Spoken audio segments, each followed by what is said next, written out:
Vamos a continuar con el desarrollo de la clase 4 de tecnología mecánica. En este caso lo vamos a hacer a través del video corto número 3, en el cual nos vamos a referir a las condiciones de corte en las operaciones de fresado y también vamos a hacer el desarrollo de la potencia en el fresado frontal. En relación al primero de los contenidos, es decir, las condiciones de corte, lo primero a considerar es que el fresado se trata de un proceso en el cual la herramienta es rotativa. Como consecuencia directa de ello, la herramienta trabaja a velocidad de corte constante. Por eso lo habitual es aplicar la fórmula de la velocidad de corte, conocida la velocidad de corte y el diámetro de la fresa, para determinar a qué número de revoluciones deberá girar la misma. En relación al avance, podemos referirnos de tres maneras diferentes: en términos del avance por vuelta, en términos del avance por diente o en función de la velocidad de avance. Las dos primeras maneras de hacerlo son en función de la herramienta de corte y la última en función de la mesa de la fresadora, concretamente. Lógicamente que hay una relación entre ellas y está dada por la ecuación que está en la columna abajo a la izquierda, en donde la velocidad de avance es igual o resulta igual a multiplicar el avance por diente por el número de revoluciones a que gira la fresa por el número total de dientes de la fresa.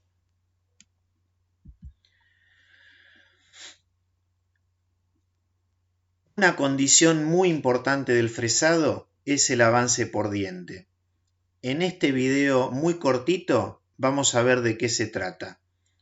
Concretamente, esta es una operación de fresado frontal en el cual podemos considerar que el material está contenido en el plano de la pantalla y el eje de la herramienta es perpendicular al plano de la pantalla. Entonces, dado que el material está sometido al movimiento de alimentación y la herramienta al movimiento principal de corte, que es de rotación, el movimiento de avance es el que nos va a estar mostrando cómo se produce o cómo se genera el plano sobre la superficie mecanizada.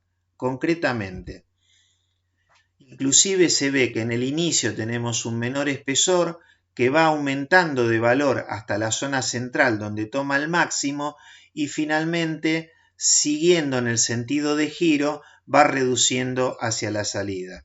Este es el avance por diente.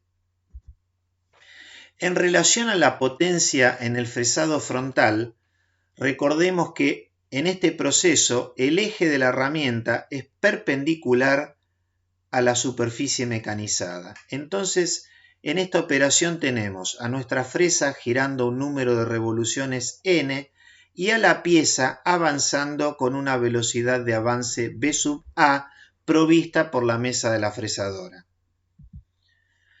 Vamos a hacer una serie de condiciones previas que básicamente tienen por objetivo que nosotros podamos escribir las expresiones resultantes de este desarrollo en función del avance por diente. Entonces, dado que el avance por vuelta es igual al avance por diente multiplicado por el número de dientes que tiene la fresa, si nuestra fresa tiene un único diente, resulta que el avance por vuelta es numéricamente igual al avance por diente.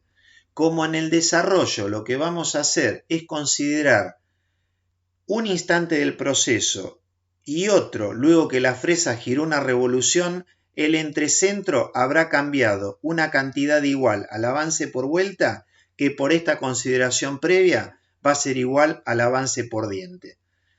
Hay algunos aspectos que este desarrollo evidentemente no va a tener en cuenta. Este desarrollo no nos va a permitir diferenciar si el proceso que realizamos es en concordancia o en oposición. No va a considerar la influencia de la lubricación, tampoco el desgaste de los filos de las herramientas ni el radio de filo que tienen los insertos, que ya explicamos su diferencia respecto del radio de punta de un inserto. Y acá agregamos un concepto nuevo que es el de run out.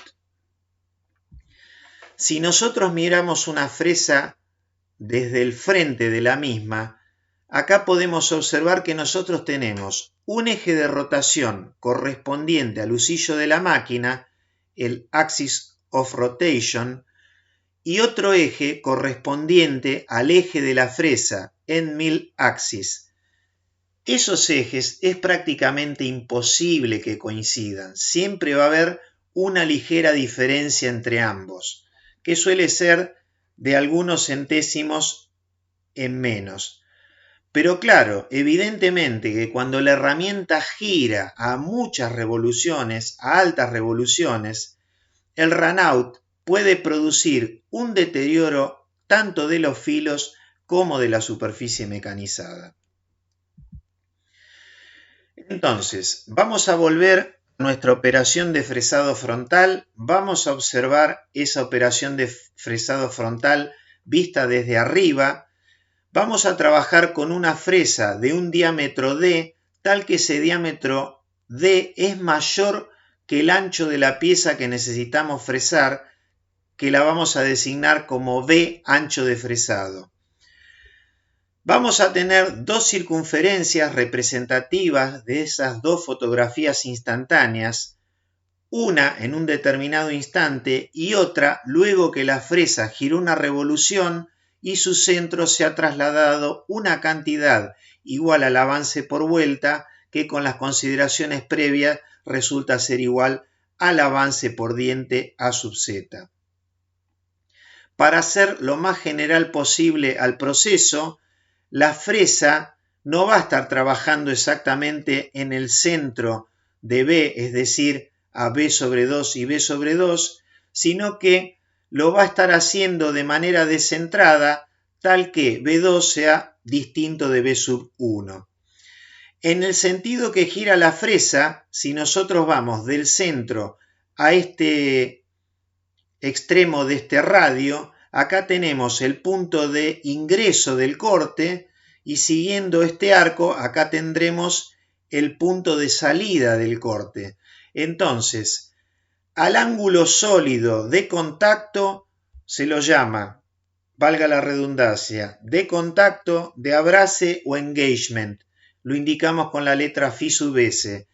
Y a los otros dos ángulos, concretamente al de la entrada, Φ sub 1 y al de la salida, Φ sub 2, tal que la suma de los tres, Φ sub 1 más Φ sub S más Φ sub 2, corresponden a 180 grados. Muy bien, tal como lo vimos en el video, la sección de viruta es proporcional a la longitud del segmento que está comprendido sobre cada uno de los radios entre el corte de la primera y la segunda circunferencia, es decir, concretamente esta longitud. Entonces, si el radio va cambiando de posición, nos damos cuenta que en la misma dirección al movimiento de alimentación tenemos un valor máximo y luego comienza a descender hacia la salida. ¿Con cuál de todos esos posibles espesores de viruta, con esas secciones de viruta nos vamos a quedar? Vamos a tomar una lo más arbitraria posible, representada por un ángulo Φ sub I medido respecto de una perpendicular a la dirección de movimiento de avance. Entonces ahí vamos a tener nuestro plano de corte A sub A. Ese plano de corte va a generar un punto en la circunferencia interior al que denominamos H sub 0 y al de la exterior H sub 1. Luego, si a partir del punto H sub 0, paralelo a la dirección de movimiento, tiramos un segmento hasta cortar a la segunda circunferencia, este segmento tiene una longitud igual a A sub z, por una construcción geométrica, simplemente. Si nosotros extendemos el segmento A sub z, este resulta ser perpendicular a uno de los dos lados que forman el ángulo Φ sub I, y luego si tiramos una tangente a la circunferencia por el plano de corte, esa tangente será perpendicular al otro lado que forma el ángulo φ sub i, tal que este ángulo de acá, de este triángulo, resulta ser semejante a φ sub i, nosotros lo vamos a tomar por el igual. Alguno puede pensar que el criterio que estamos llevando adelante es equivocado porque en ese triángulo estamos observando que tenemos uno de sus lados que está constituido por un arco, pero tengamos en cuenta que los valores de A sub z en el mecanizado suelen ser de décimos de milímetro, con lo cual prácticamente y sin cometer mayor error, este arco es una línea recta, ¿no es cierto? Porque el A sub z es muy pero muy pequeño. Entonces, en este triángulo podemos decir que el seno de φ sub i es igual a la longitud del segmento H0H1 dividido el avance por diente. De manera tal que si despejamos, la longitud del segmento H0H1 es igual a A sub z seno del ángulo φ sub i. Nos está dando concretamente la ley de variación que nosotros estábamos explicando geométricamente en la transparencia anterior. La longitud de este segmento va variando conforme sea la posición del plano de corte y cuando alcanzamos el ángulo de 90 grados toma el valor máximo y resulta ser igual al avance por diente. Exactamente tal como lo vimos en el video un poquito antes. Muy bien, ahora estamos haciendo una mirada desde el costado de nuestra sección o nuestro plano de corte A sub A. Acá hemos dibujado la mitad de la fresa, ¿no es cierto?, en donde el filo principal de corte está inclinado, un ángulo de posición kappa. No lo hicimos a 90 grados para que del mismo modo que con cada otra de las variables sea lo más general posible este desarrollo. La sección de viruta concretamente es la sección de este paralelogramo, todos ellos de base B, pero concretamente el de nuestro plano de corte φ sub i le corresponde una altura que por otro lado es igual al espesor de viruta h sub i. Los dos puntos que están por encima son los puntos H1 y H0 que representan el segmento de la longitud que determinamos previamente. Entonces, nos queda acá establecido un triángulo en donde el seno del ángulo de posición resulta ser igual a la altura h sub i dividido la longitud del segmento H1H0, de manera tal que si despejamos h sub i nos queda H0H1 seno del ángulo de posición. Cuando en la transparencia que sigue juntamos las dos expresiones anteriores, nos queda la ley de variación del espesor de viruta h sub i igual a sub z por el seno del ángulo φ sub i por el seno del ángulo de posición. Entonces, de todos los valores de h sub i posibles, ¿con cuál nos vamos a quedar como más representativo del proceso? Vamos a determinar un valor medio y lo vamos a hacer por medio de una integral. Entonces, vamos a integrar los valores de h sub i a lo largo de un diferencial φ sub i, los vamos a promediar a todos ellos en el ángulo de contacto de abrace φ sub s y lógicamente la integración se va a hacer desde el punto de inicio del corte, es decir, φ sub 1 hasta donde termina, que es 180 menos φ sub 2. Entonces, esta ecuación que da la ley de variación de h sub i, la reemplazamos acá, nos queda lo que está acá abajo a la derecha. Y bueno, lógicamente, como definido el proceso a sub z, el seno del ángulo de posición y φ sub s son constantes, salen fuera de la integral. La integral del seno nos da menos un coseno, el menos lo sacamos por fuera, digamos, de los paréntesis, nos va a quedar el coseno de la diferencia de 180 menos φ 2 menos el coseno de φ 1. El coseno de la diferencia es el coseno del primero por el coseno del segundo más el seno de 180 por el seno de φ2, el seno de 180 es 0, con lo cual este término desaparece, el coseno de 180 es menos 1, con lo cual en el interior de los corchetes nos queda menos coseno de φ2 menos coseno de φ1.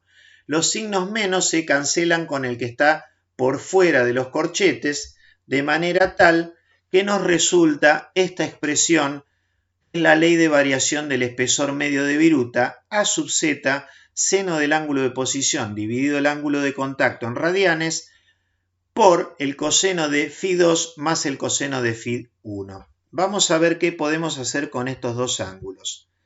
Para ello vamos a trabajar, por ejemplo, con este triángulo que está ligeramente anaranjado, en donde si este era el ángulo φ sub 2, por alternos internos entre paralelas también lo es este. La hipotenusa no es otra que la mitad del diámetro de la fresa y este cateto es el lado b sub 2. Entonces, el coseno de φ sub 2 es b sub 2 sobre d sobre 2. Para el triángulo ligeramente celeste que está acá abajo, se puede llegar a una expresión que es exactamente igual, solamente con los subíndices cambiados. Entonces, acá tenemos las expresiones de los cosenos de los ángulos φ1 y φ2 respectivamente. ¿Qué pasa? En el corchete de la ecuación con la que veníamos trabajando, necesitábamos sumar estos dos cosenos. 2 sobre d sale factor común, nos queda de B1 más B2, B1 más B2 es el ancho que estamos fresando, entonces la suma de los dos cosenos resulta ser igual a 2 veces el ancho a fresar dividido el diámetro de la fresa. Finalmente, el espesor medio de viruta es igual al avance por diente por el seno del ángulo de posición por 2 veces el ancho de fresado dividido el ángulo de contacto en radianes y dividido el diámetro de la fresa. Ahora bien, de todas las secciones de viruta posibles nos quedamos con una sola que tiene por altura al espesor medio y la base, como decíamos, de todas por una cuestión geométrica es igual a B. Entonces, la sección de viruta será igual a B por HM, pero B es la hipotenusa de un triángulo que tiene un cateto opuesto igual a la profundidad de pasada y este ángulo es el ángulo de posición.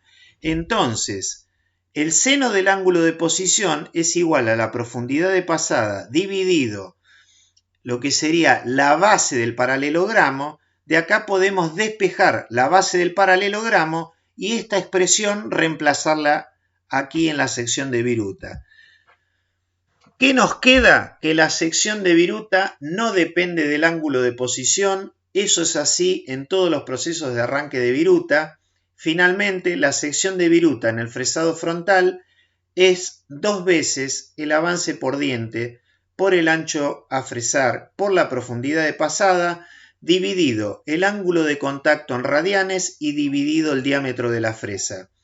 La fuerza de corte la vamos a calcular por el método práctico y ahora vamos a poner en juego el total de dientes de la fresa. De ese total, nosotros sabemos que puede haber una cantidad de dientes que será el Z sub C que estarán en contacto con el material que se está mecanizando. Entonces, ¿cómo hacemos para determinar el Z sub C? Vamos a multiplicar el total de dientes que tiene la fresa por el ángulo de contacto en grados hexagesimales, lo dividimos por 360 grados, que sería la cantidad de dientes que tiene la fresa en todo un diámetro, y luego le sumamos 1 y nos quedamos con la parte entera. Entonces, la fuerza de corte resulta ser igual a ese valor de Z sub C por la tensión unitaria de corte por la sección de viruta. Si finalmente multiplicamos la fuerza de corte por la velocidad de corte y la dividimos por 4500 y el rendimiento de la máquina fresadora, habremos determinado la potencia de corte para esta operación de fresado frontal.